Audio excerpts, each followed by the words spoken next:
Good evening, good evening. Welcome to Allports Gaming SuperCars NZ. This is round 6 of our summer series, and it's also round 1 of the Allports Enduro Cup. This is Doug, and I'm joined in the broadcasting lounge this evening by the one and only Shane White. How are we feeling, mate, after the 24-hour extravaganza at Daytona the other day?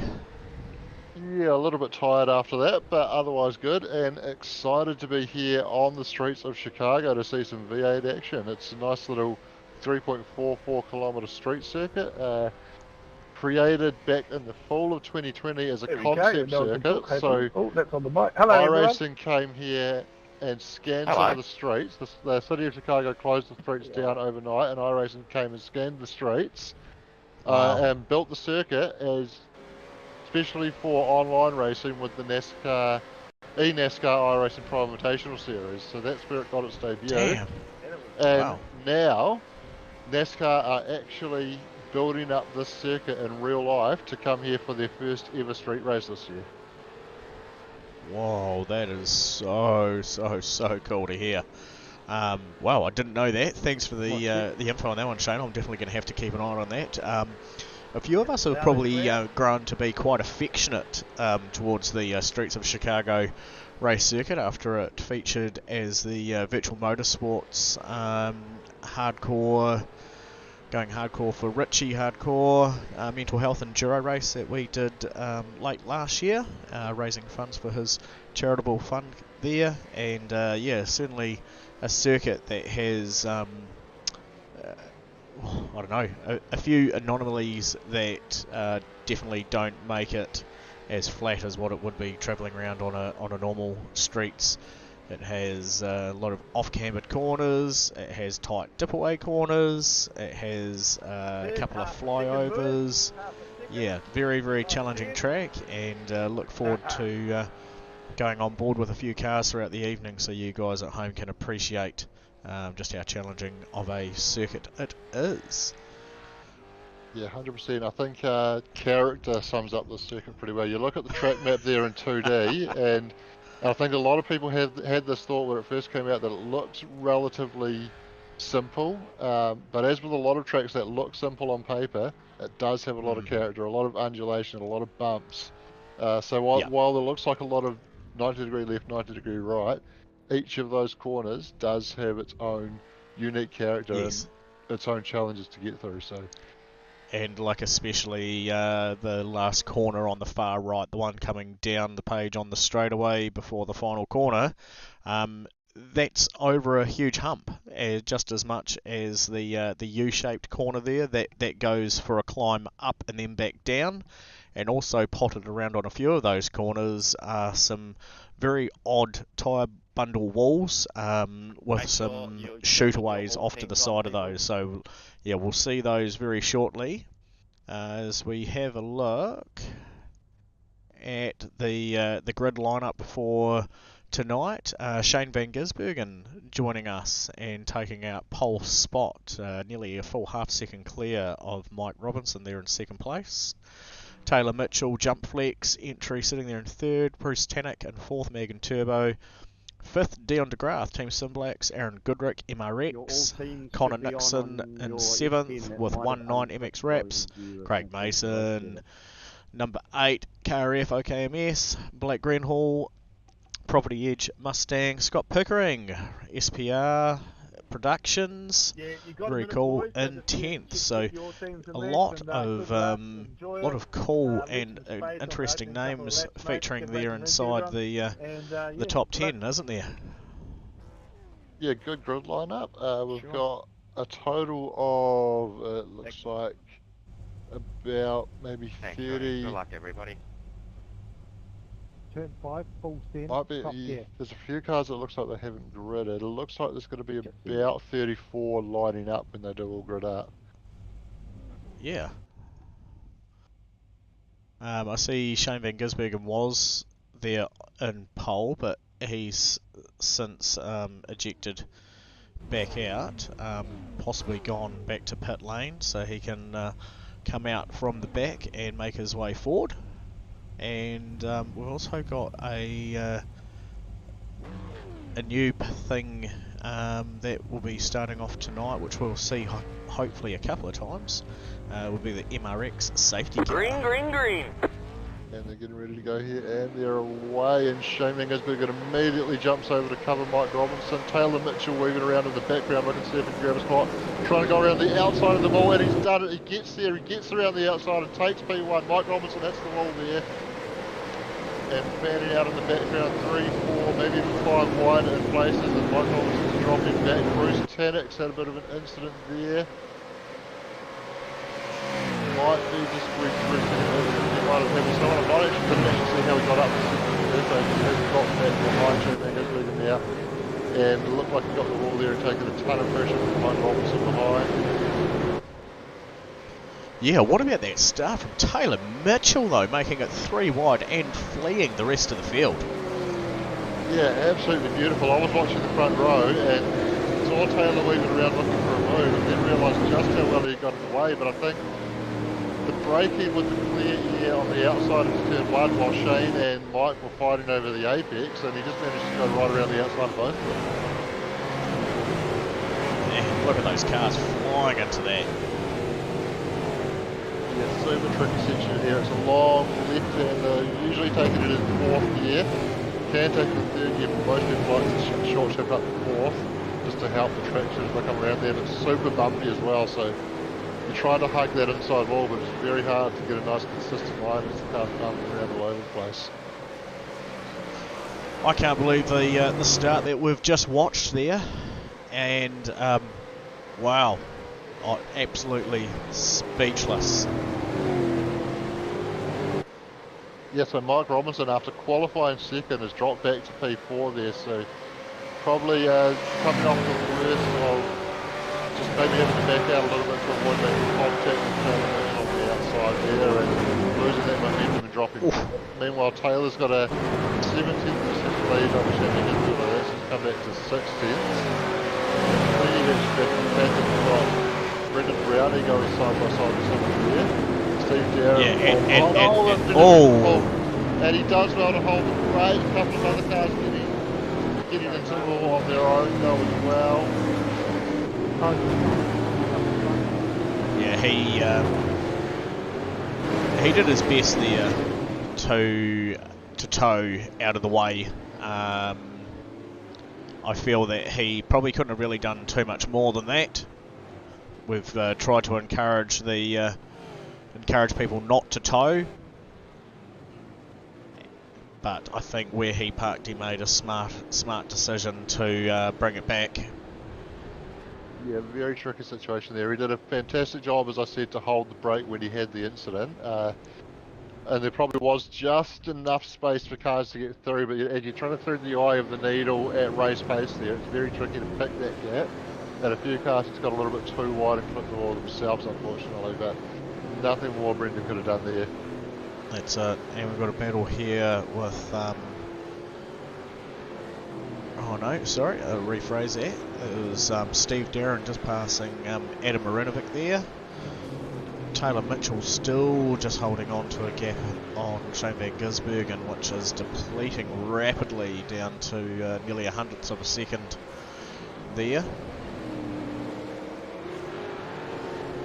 Yeah, so these guys will have to take tyres at some point as well. They can do that under safety car if we see the safety car, which I was wondering if we might see it when Brendan had that little incident and a few others found them all in behind, but most of the field managed to get pretty cleanly, so race control choosing to keep it under green flag conditions for now.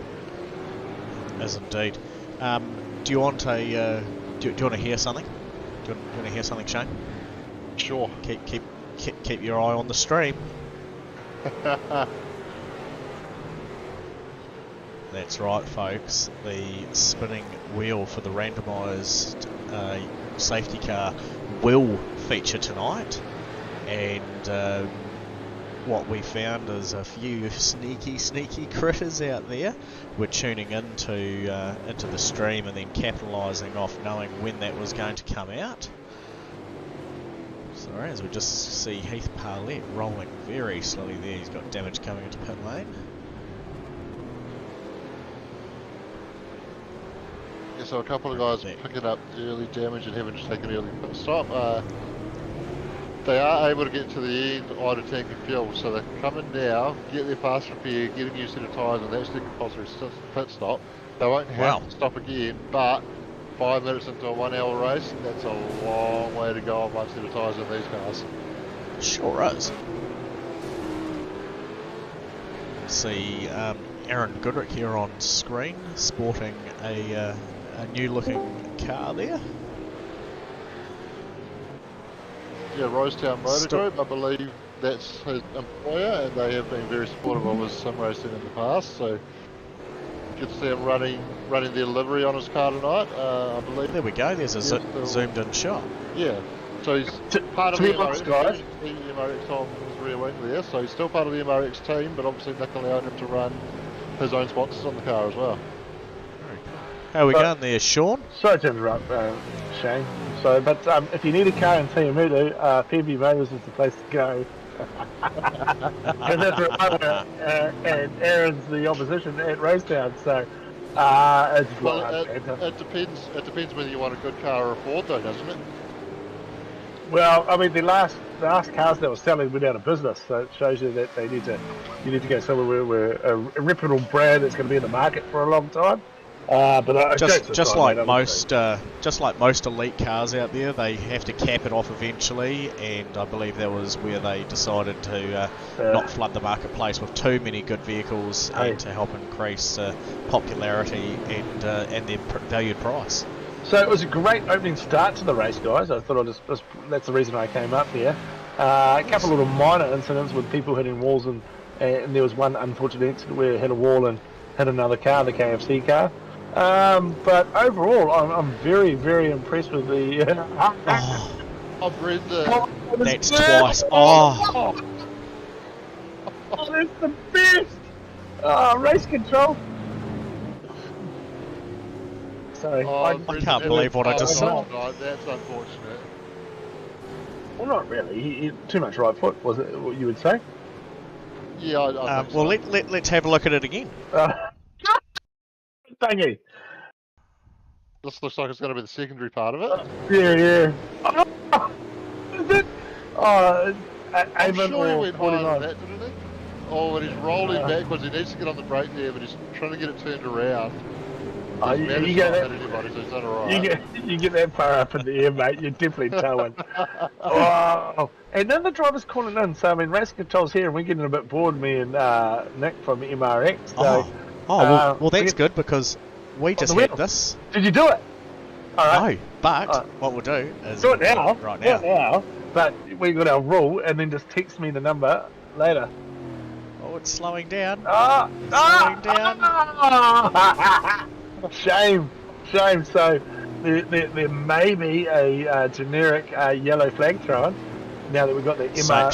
Shane can see that on the screen that I'm sharing to him. Oh, okay, and I can too. Oh, there you go. So you know, yeah, we know. Yes, but the public that's do not. Quite cool. Oh, Craig, he's keeping it clean. All right, let's see if his. What I'll do is I'll bring it onto the screen really quickly. Pardon me. And if anyone's able to pause it and see what that is, then that'll be the giveaway. Anyway, so that's great. I want to go back to our race controller MRX down there because we're trying to look for incidents. Yeah. You go for it and let him know.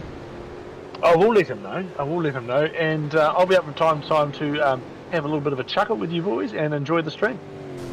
Sounds very cool, mate. All right, cheers, boys. Well done. See you. See you, mate. Speaking of Craig Mason as well, I'll be interested to keep an eye on him when he comes to the pits and see if he can actually make his pit box today. Yeah. It'll be good if Craig can follow some simple instructions on iRacing and pick up where the man with the boom is. Craig Mason. No, very good stuff. And what have I got here? I'm just having a look here on our chats. Instincts, what have we said? Also, no leaderboard. Yeah, there's your leaderboard. Your leaderboard's on there. Oh, what else have you said? race volume too loud. Hopefully it's better now. Very good. And we've got Ridley Turner in here this evening. So, g'day Ridley.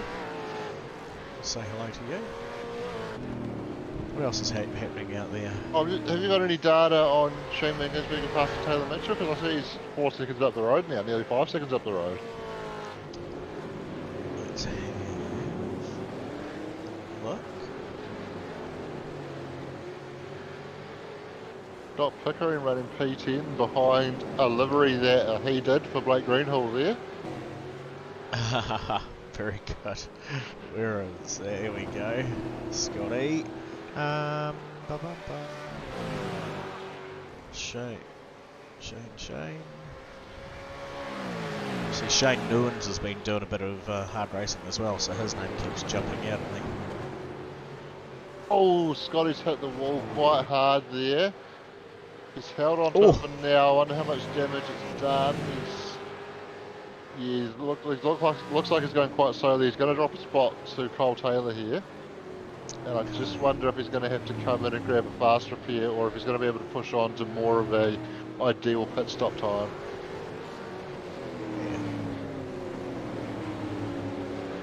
Thank you very much. The boys at home can confirm the volume is good now, and the leaderboard is good too. Thank you very much, gentlemen. I wouldn't be able to provide you with the quality that you expect without your feedback, so thank you for that. Speaking of a Mr. Van Gisbergen Taylor Mitchell pass, I have found it, and here it is.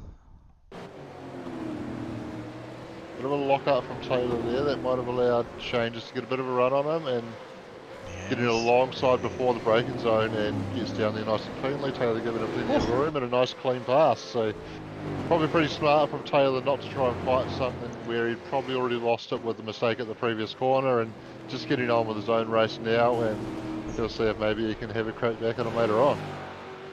It is indeed. So Cole Taylor chasing down his good mate Blake Greenhall there. Pepsi Max versus the Property Edge Mustang. Blake in 9th spot, no move for him, and I reckon he's just enjoying doing the laps, trying his best to keep that car clean, conserve the tyres, use the gas.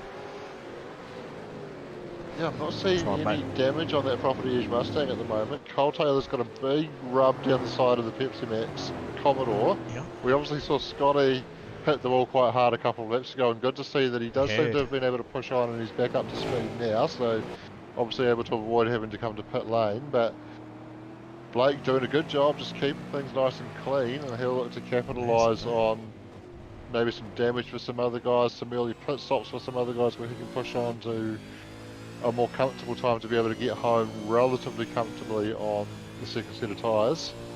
Indeed. Now, I've jumped in here inside the cabin, and it's by no means pressure for you to give us a lap. I'm sure I'll be able to milk one out of you at some point. But I just thought it'd be quite cool, just so people can see at home how hard they're working on the wheel, and what the track is like for the guys.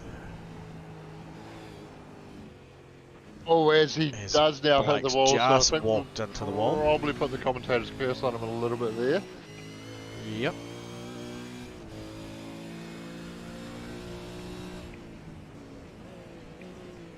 But you can see just how narrow the track is, how close you have to get to the barriers to extract the time out of the lap. So, and then you got this braking point on the other side of the overpass of the railway there, and then through here, big bump right on the corner. You float out to that wall, and then the track goes and tips itself off over in the other direction. And with these cars here, with how agitated the rears get, it is so easy to go and turn that car around, just trying to keep a little bit of pace on going through that section as it turns away back down to the left again. That last corner was a big trip up for a lot of people during practice last night, Shane. A lot of people crashing out through there. Yeah, it is quite a tricky corner. You can carry a bit of pace there if you get it right, but if you just getting a little bit too deep. It is quite easy to hit the wall there. One other thing to note about this track is, if you think about the street circuits that we're used to seeing about supercars race on in real life in Australia, you tend to have a lot of areas where if you do mess up your braking, you can go straight on and lose a lot of time having to get it turned around, but at least you can get out of the walls. You don't have that option in a lot of places here, so Yeah. places where if you do get a little bit too deep under brakes, you're going to be heading for a wall one way or another.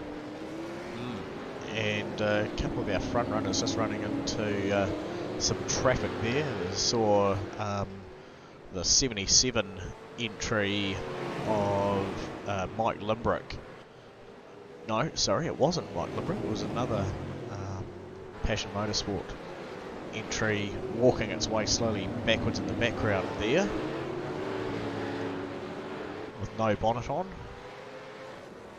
Craig, Aaron Goodrick and Connor Nixon getting into a cool battle. Yeah, this is a super close battle, and Mike did a great job to get out of the way of this pack and let all three of them go at once down at the bottom corner there, as Craig's had a couple of little looks at Aaron there, and so far Aaron managing to keep it behind. It is a super tricky track to pass on. We saw how long Shane sort of sat behind Taylor for, and it took a little bit of a mistake from Taylor for Shane to capitalise on that to make the move. You know why Craig will be wanting to get a boogie on, because he's got Connor Nixon floating desperately close behind him as he just lets the rears go on the back of the Commodore there, getting just a little bit greedy on the accelerator and nice and tidy under brakes and closing that margin back down again. So a lot of demand on these cars and still some very early stages of the race. And I'm having a look at the crash data on our live timing here, and there's probably about 2 or 3 cars every lap that are having some form of crash, whack, bang, as we see. Connor's got a run at Craig here. Craig had a bit of rear lock into that previous corner, and Connor's been able to get alongside but not quite able to get the move done. Right under the rear bumper though, pulling out of the draft down the front straight. He's going to look to go around the outside like Taylor did at the start of the race. Carry the momentum around the outside on the racing line to enter, but just running out of room there and barely keeping it out of the wall. Yeah, but it was a tricky one because that could have gone in Craig's favour if he hadn't had that wee whoopsie, because I'm pretty sure Aaron Goodrick went and gave the wall a good rub down there at the second to last corner. I think that must be about turn 11, is it? Yes. And yeah, now sporting a little bit less sponsorship over top of that that left rear wheel. Has Craig got the move done down here? He's still on the inside. He's just halfway got it done. Both guys giving each other just enough room, and Aaron's going to have the inside for the next corner down here at turn 7.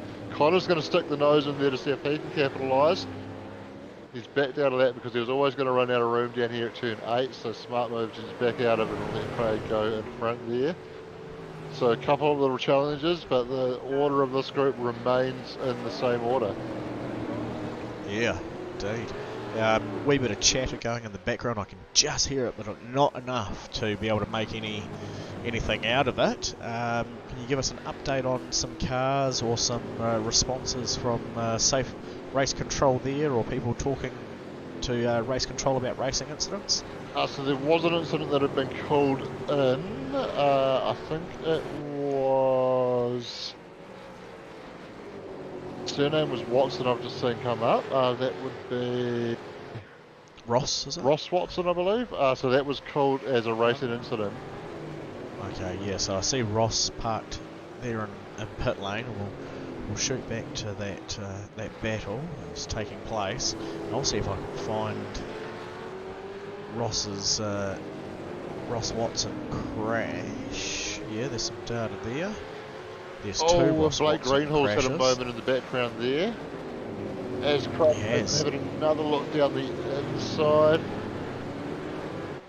And he's got the move done. I will bring that up so the people at home can see how that move took place. So there goes that big moment from Blake Greenhall there in the background. And just as we missed it, Craig just getting the nose down there with enough angle on Aaron Goodrick, who was desperately trying to defend that position, and just livened up the rear end of that car, nearly giving another position away to Connor at the same rate. So Craig Mason now with his eyes forward, chasing down Shane Van Gisbergen, who has come through and taken a pit stop. Yes, I was just about to say, Shane Van Gisbergen's just been to pit lane. He's taken his compulsory stop. Still about 10 minutes short of the halfway mark, so he's backing himself to go long in the second stint, which shouldn't really surprise us, should it?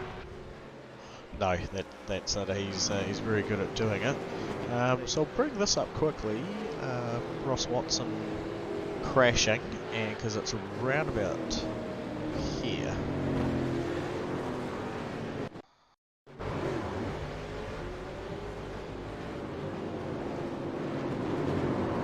So he's done that on his own. He's done actually very well to keep that off. So how's his rejoin? This is pretty all good. Okay, so looks to be not that one, unrelated so to the incident. He was in pit lane with damage as well, so he obviously had another incident somewhere. So then this one here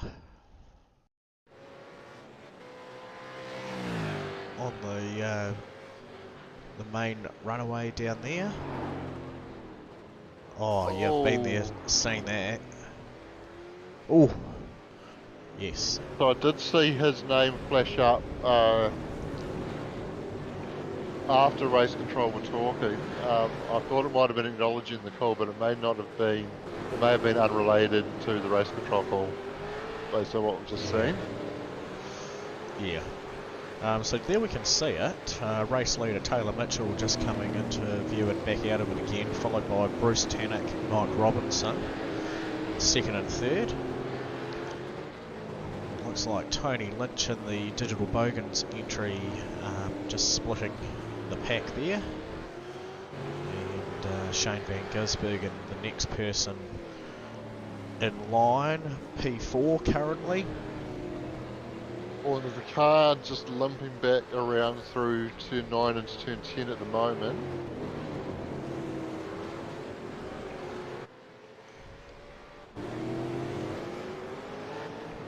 No, got nothing there.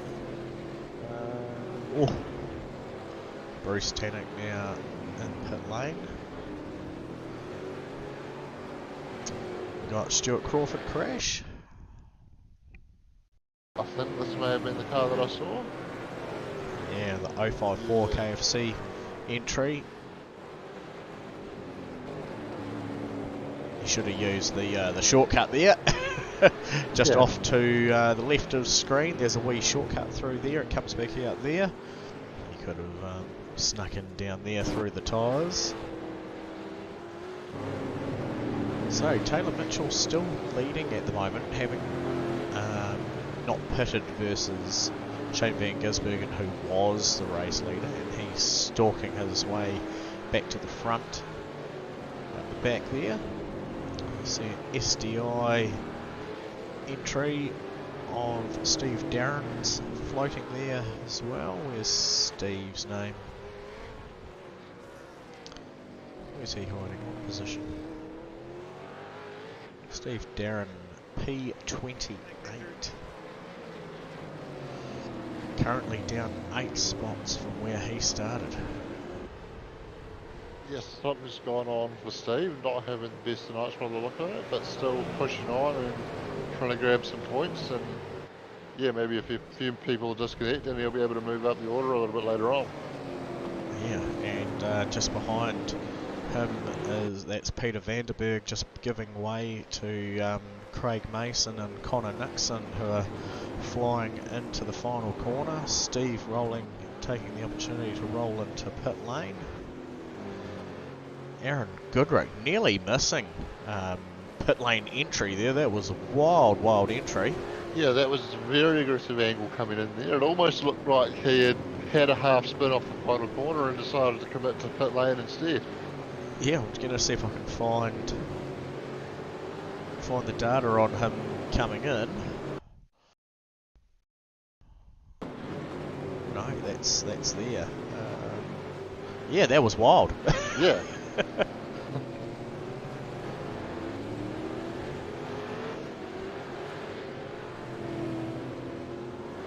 So, and straight back out again as well. Steve Darren limping along there.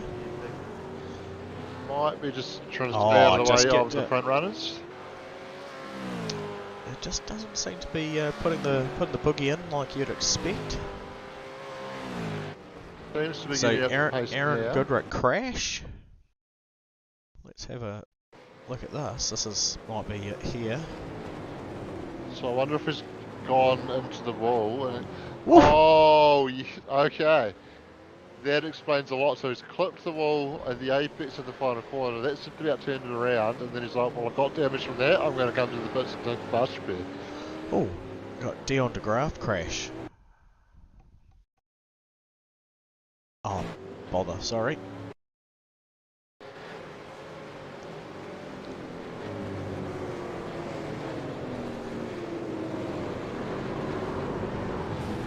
Oh, yeah, I've done that many times. Just not quite getting the braking right for that left-hander and nowhere to go but into the concrete. Yeah. Thanks, Mark. I was trying to work out who was having a wee battle with there. Yeah, I wasn't quite sure who that was. Who's spotting them? Who's just behind Dion? Is it Grant? No, it's not Grant's car, because he's there. Oh, right. It's not Daniel Johnson. As he lets Shane Van Gisbergen roll on by. There's Ross Swanson coming back out of pit lane.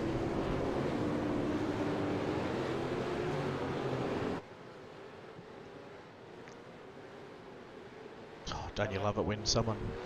Ah, there was Shane Newens there. That's the car that I saw Dion appearing to have a wee bit of fun with. That's quite a cool livery on the side of the old Holden Commodore there. Looks quite wild. Yeah, definitely. Does its best job at trying to rub part of it back off. Not sure whether someone's done that livery out for him or if that's what he's found on training paints and like the look of. So, Shane, if you watch the stream back at any point and want to give us some information on that livery, we'd much appreciate it. 100%. Man, every lap there's about 3 or 4 cars that come up with crash data. There'd be more there to watch than live racing if I keep trying to bring it up. So that's Craig Mason just coming out of pits, 11th spot currently now with a heavy tank and a change of tyres. Probably aiming to get home from here, I'd say. Yeah, definitely. The guys will be aiming, trying to make one pit stop with the race if they can. Some of those guys that had damage at the start, like I mentioned, they had 55 minutes to run to the end of the race, so that's a long way to go. And with a safety car to come, they may look at just diving to the pits when that safety car does come out to try and get some fresh rubber without losing too much. Indeed. So, only one not to pit at the moment. Oh, sorry. Carry on, Shano. So we're just going to go on with that thought and say that with the MRX safety car in action tonight, the rules will be a little bit different from last week where we saw with the iRacing safety car, the pit lane closed when the safety car was deployed until the field was bunched up. Tonight, the pit lane will remain open at all times, but pit exit will close as the field is going past it under safety car. So there will be the option for guys to get in when the safety car comes out not lose too many spots because the pack hasn't bunched up yet. Get out on track and then bunch up behind the next car in the queue. So they may still lose the same number of positions as they would, but they won't lose the same amount of time because they'll be able to bunch back up again in the end. There we go. Yeah, Taylor Mitchell being followed by Mike Robinson there. Those two haven't pitted. Shane Van Gisbergen closing that margin on them very quickly, currently in third, but has stopped. Bruce Tannock in fourth has stopped. Blake Grenhall has not though. So a few still inside the top 10 that are still to pit. I've had Gridley at home ask what happened to Jeremy Maxwell, and I just learnt something really cool about SDK, that if you start, there's a wee typey box down the bottom, and if you start typing their name, it filters it out. How cool is that? Oh, very cool. So I can tell us exactly what happened to Jeremy Maxwell because I've got the data here on him crashing, which I will show to you now.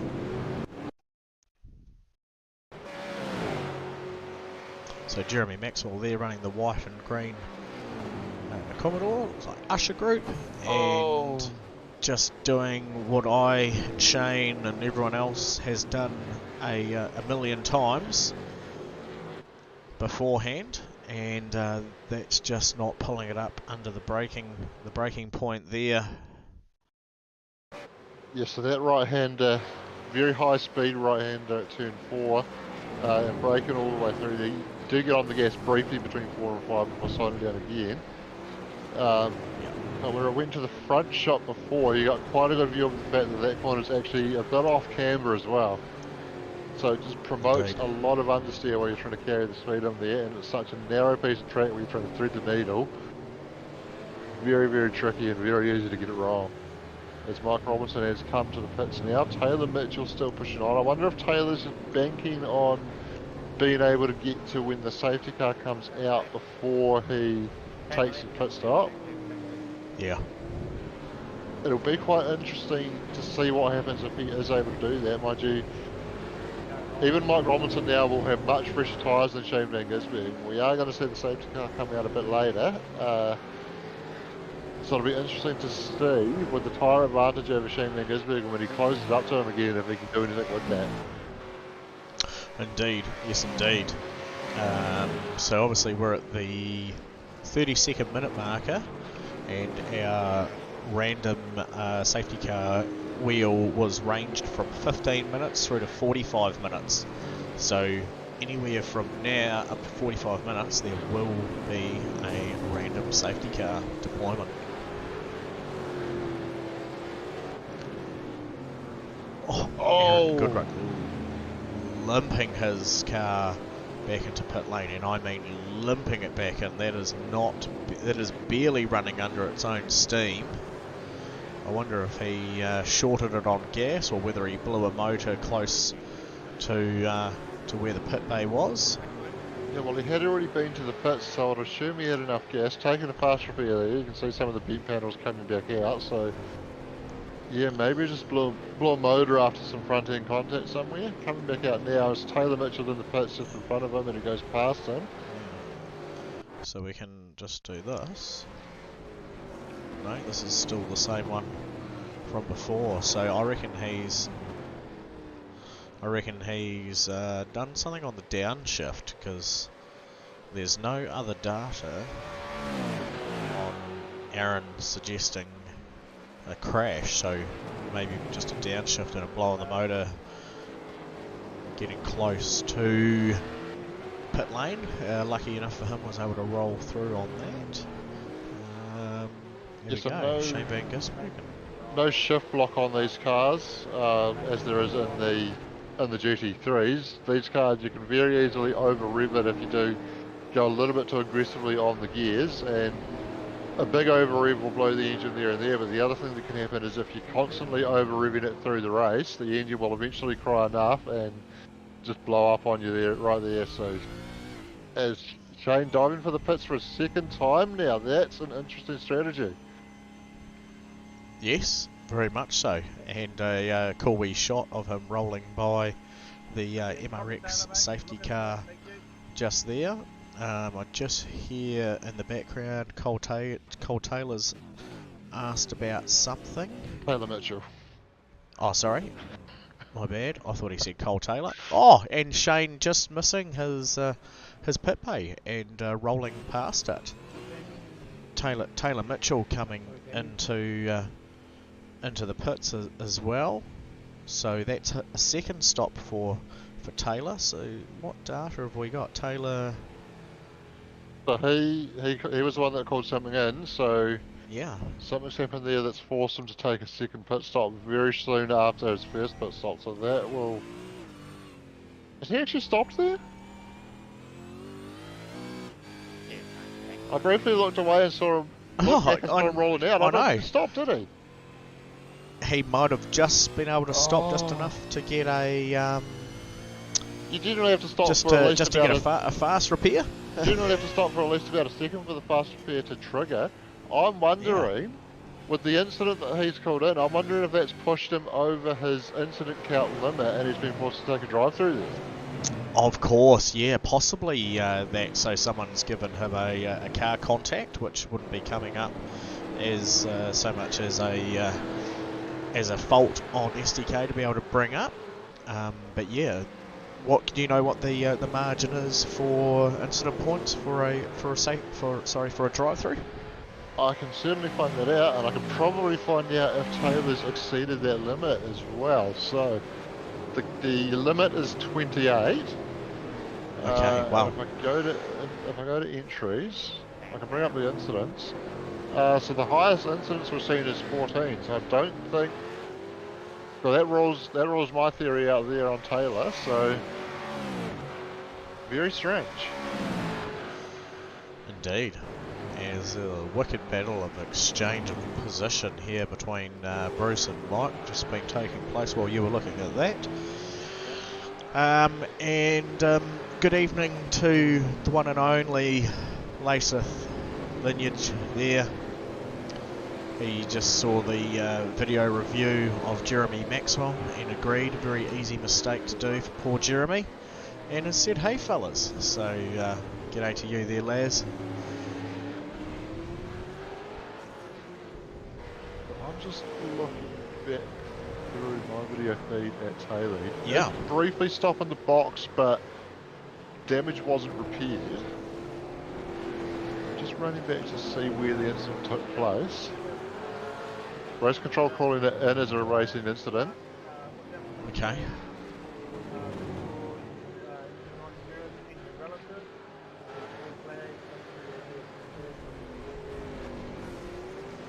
And a reminder to the drivers about just keeping an eye on your relative. Yeah. So it looks like Taylor's had a partial engine blow. Certainly a puff of smoke, but is able to keep going. But the rest of the car hasn't been repaired when he's briefly stopped in the box. So the engine can't have been repaired either. Oh, and Bruce Tannock whacking the wall hard. Hard. So that's allowed Mike Robinson to grab hold of P1 with Shane Van Gisbergen closing in on that gap 2 seconds away.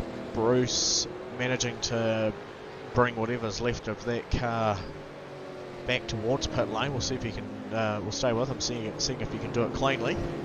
I did have to just briefly correct myself. So the damage did repair for Taylor Mitchell, but he just nailed that stop so perfectly that it wasn't actually until he got away that my feed caught up and fixed the damage on his car. I'm with you. I'm just going to quickly have a look at this replay of Bruce crashing, just make sure there was nothing odd that took place. Also, Mike throwing it down the inside. Just distracting him enough. And Mike did make contact with Bruce after Bruce had the initial contact with the wall, so that's where Mike's lost his hood. But certainly Mike doing nothing wrong there. Bruce just getting in a bit deep, making the mistake, and Mike left with nowhere to go but clip him on the way through there. Wow. And quick repair. Grabbing some fresh tyres. Why not? Smart move. Yeah, he's had to come to the pits. He might as well take those tyres. Obviously, we saw Taylor not taking tyres because he had just been in a couple of laps before he had to come in for the pass repair, so not a lot of points there, but definitely for Bruce, Yeah. fresh tyres isn't going to hurt his cause at all. So that has dropped Bruce And we have a safety 38 car. seconds. What? We have a safety car. I guess it's time to bring this up.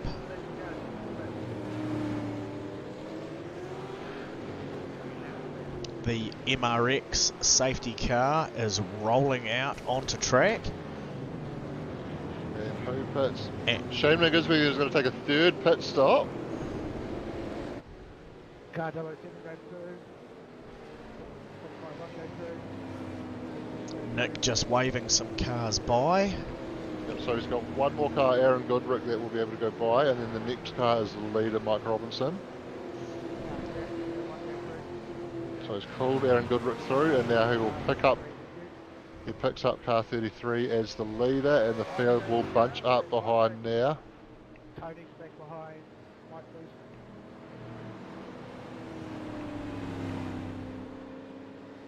Bruce. And I believe once everybody's bunched up, we may be seeing some wave arounds as well. Wow, okay, cool. Pit lane is open. Pit lane is open.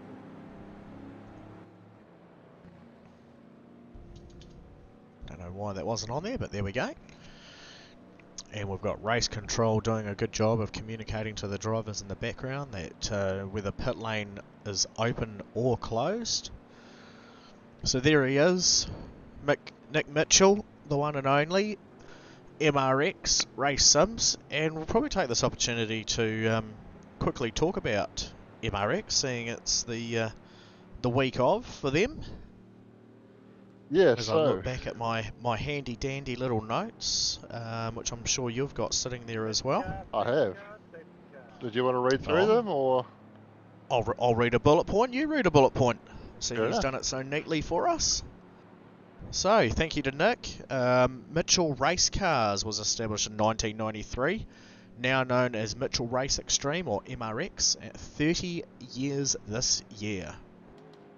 And the business was started by Nick's father, Derek Mitchell, and originally they were restoring classic cars.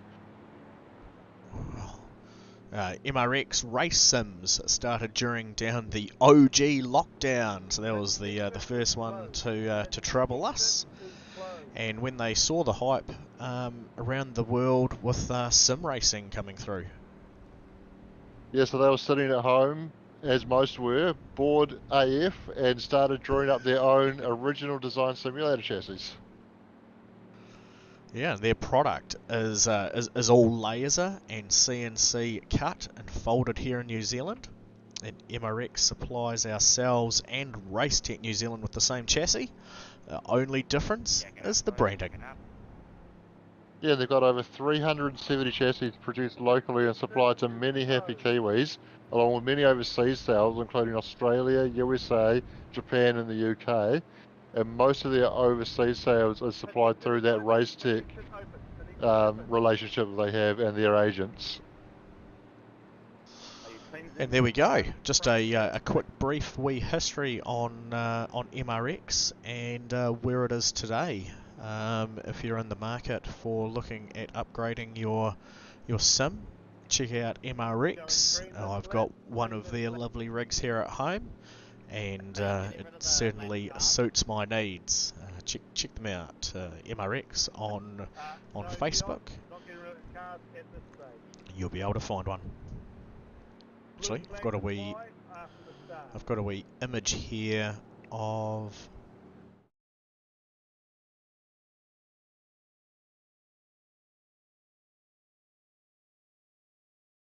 Very cool setup, triple screens on there.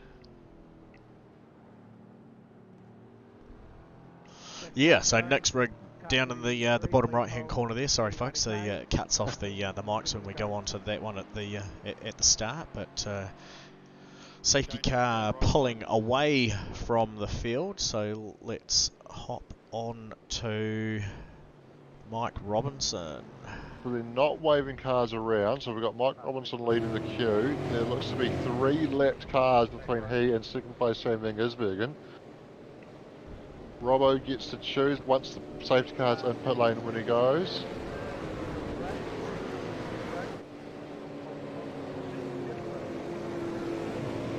And the field race restart is on Mike, who's holding it up.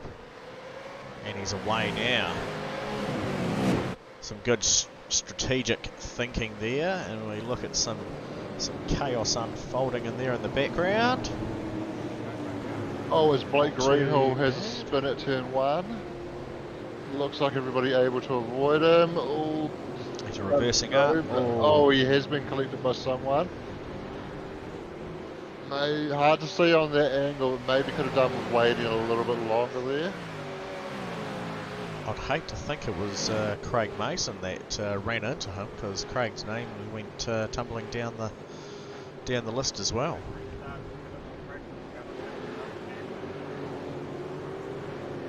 Blake voicing his displeasure, which the folks at home probably wouldn't have heard. There's Mike there, and Shane Van Gisbergen sitting very close behind him already. Yeah, so Shane was able to clear those lap cars very quickly and did have a little bit of a time gap to make up, but has been able to close that very quickly. Robbo clearly with that damage that he picked up as he clipped Bruce Tanak on the way through after Bruce had that incident. Shane, while he pitted quite early on for his first pit stop in the race, he has been in for a second stop after Robbo came in for his tyre, so Shane's going to have the fresher tyres here. This is a very tricky track to pass on, but if anyone can do it, this guy can. Yeah, let's put this down.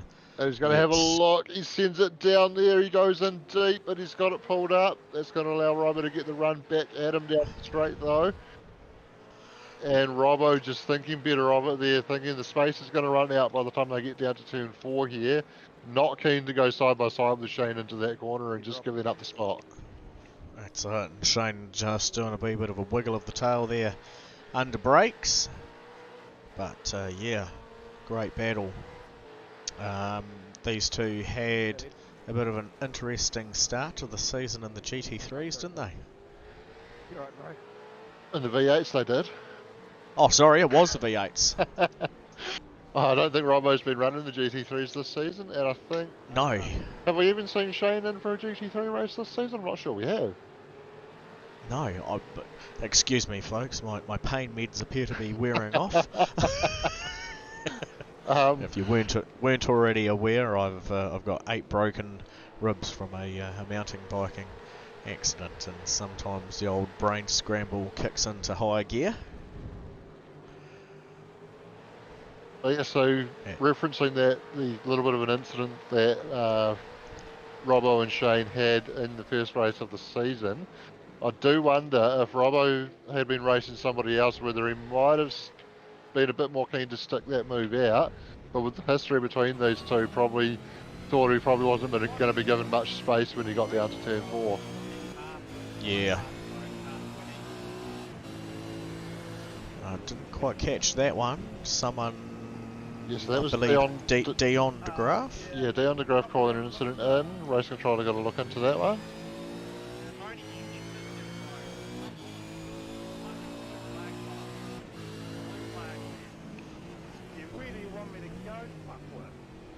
And a bit of heated discussion coming over the radio around blue flags.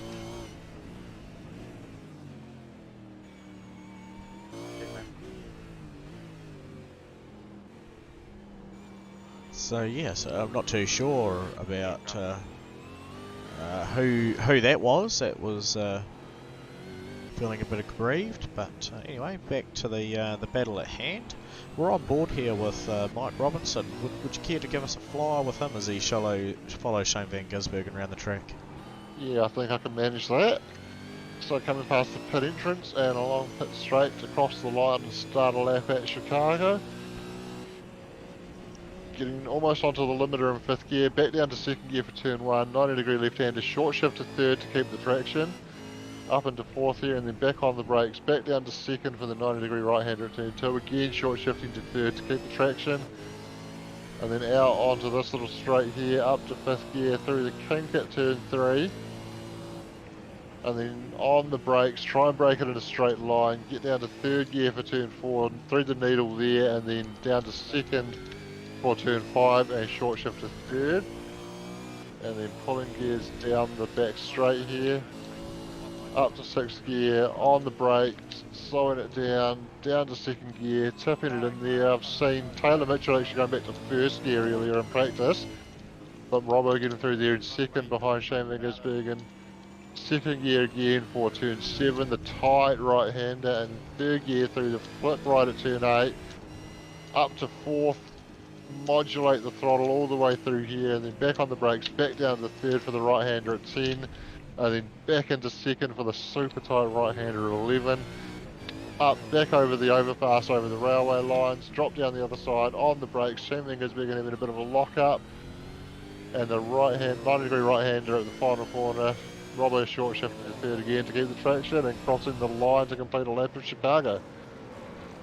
Wow, and Robbo doing a really good job of sticking close to SVG at the moment, as someone's just gone parked it at the back. Taylor Mitchell coming through pit lane. I see Tony Lynch coming in through pit lane. Both those cars missing a key aerodynamic device, no rear wing on either of those cars there, and no front splitter on Taylor's car, and a lot of front toe in on the left hand side there as well. Yeah, it was doing a very good job of crabbing away there. Taylor unfortunately dropping back down to 12th spot there after having such an amazing start to the race. Yeah, so that I believe was Taylor's 4th pit stop, unfortunately. I was about to say Yes, third, and I looked at the data. Can confirm. Dion de Graaf, car 20, Simblac's entry. He's got a lovely wee picture of a Audi R8 GT3 car down there, so if anyone was wondering what he does in his spare time other than sim racing, I think it's sim racing and some more sim racing, followed by probably some breakfast of sim racing. Yeah, he's a very dedicated sim racer. Does work a full-time job, so I don't know quite how he finds the time to race as much as he does, but good on you, Dion, for being so committed to the craft, and very quick as well. And I believe even back in the days when he first started on a Logitech G29, bolted to or clamped to a turned over bedside table, even in those days I believe he was very quick. As Michael Robinson coming in for another pit stop there, so I wonder if that's second set of tyres maybe. Yeah, or he was able to stay close to Shane Vingersbergen, so I wonder if he's had an incident there somewhere and just been forced to come in for a fast repair.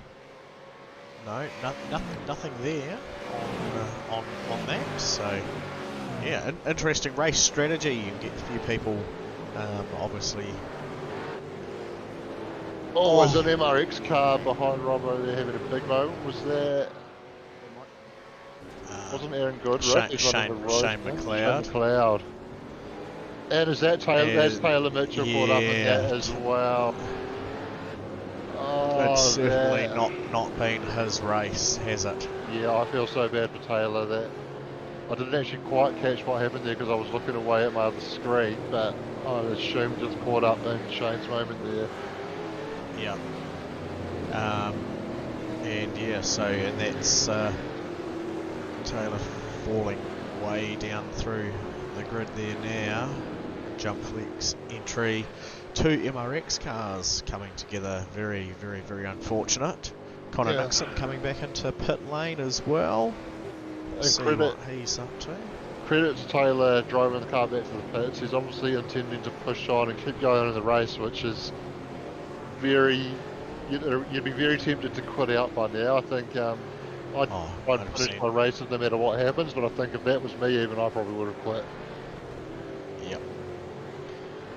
So there's Connor, after having taken some extra tyres and maybe a splash of gas. That was a very cool shot looking down from turn 1 back towards looking down from turn 2 back towards turn 1. You can see the cars heading the other direction from turn 6 to 7. Yeah, it certainly is a cool shot down there. I think that motor has all but done and given up the ghost there. Yeah, so Taylor eventually towing Taylor, back can't stay up there, lane. mate. Stay there and stick it out. Unfortunate. And if people hadn't made the link, Taylor Mitchell is obviously the son of Nick Mitchell there, and I'm sure Nick heard some not so favoured words coming from down the hallway just then when that happened. But again, Taylor, another fast young fella, as we found out last night. He's only 15 years old. Yeah, Simon Willis has just called an incident in. I am seeing his name on the incident logger as well. Okay, I haven't got his one on there yet. Simon Willis. I'm showing it as 572003. No, oh yes, there we go.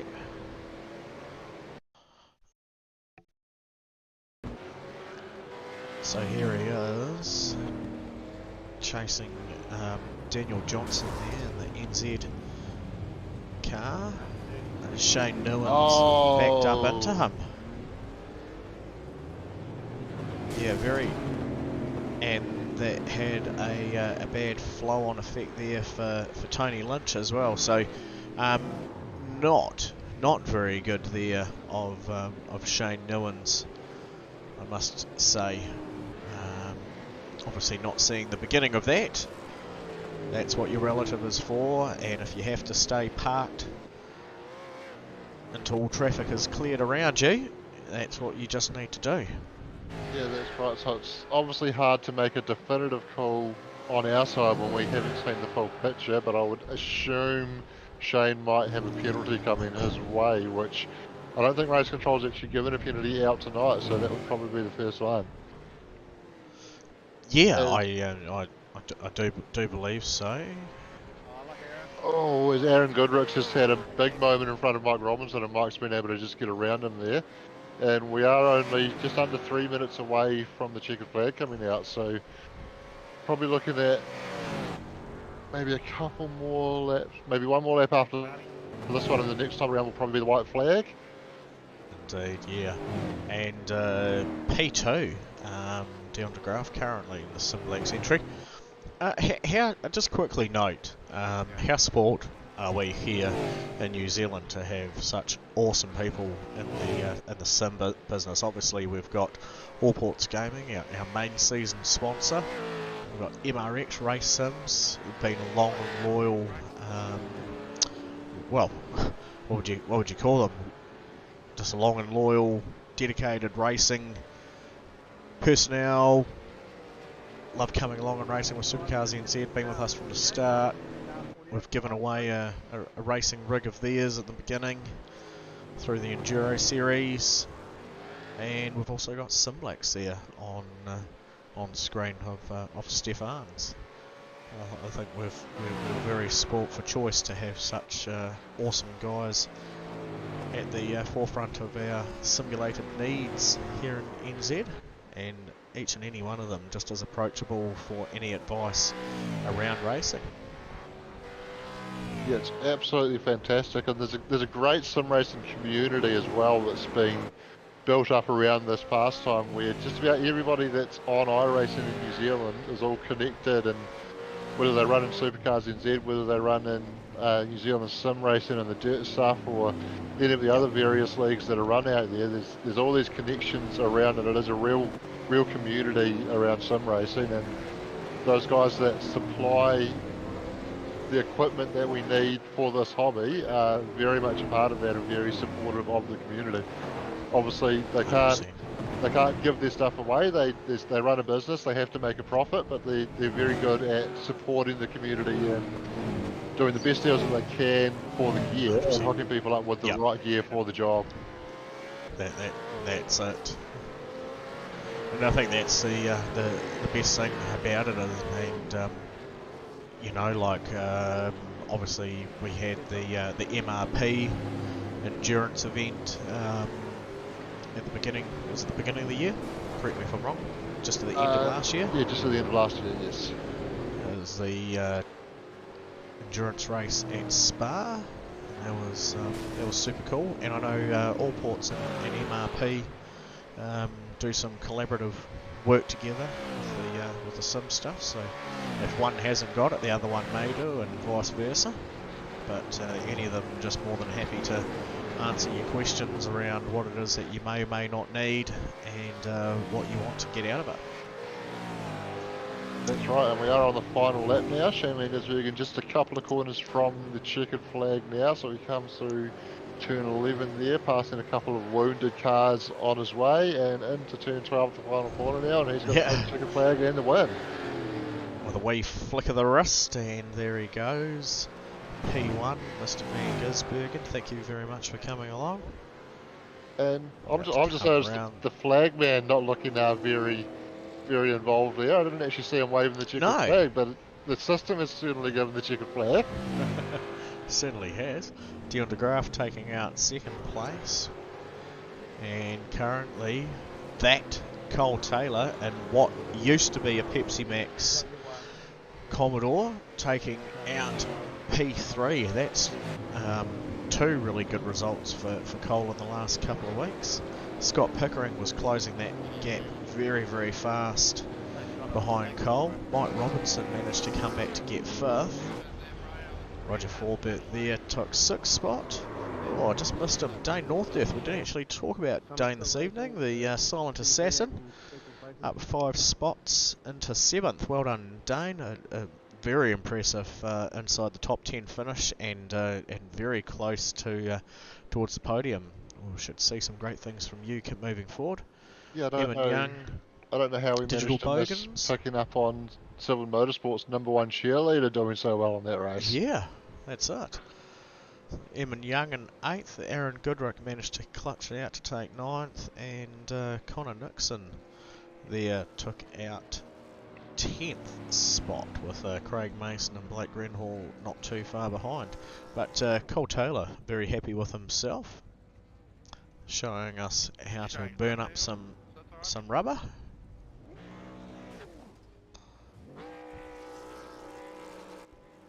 So that was a highly entertaining race, wasn't it? Shane Van Gisbergen taking the win. Plenty of action going on. Numerous pit stops. I think the highest placed guy that only took one pit stop there was Scott Pickering. Yeah. But we saw 3 pit stops for Shane Van Gisbergen, 2 for Dion and Cole, 2 for Mike Robinson, 3 for Aaron Goodrick and Connor Nixon. We saw, I think, 5 in the end for Taylor Mitchell, and I'm not sure if he actually rejoined after that last tow that he had. Yeah.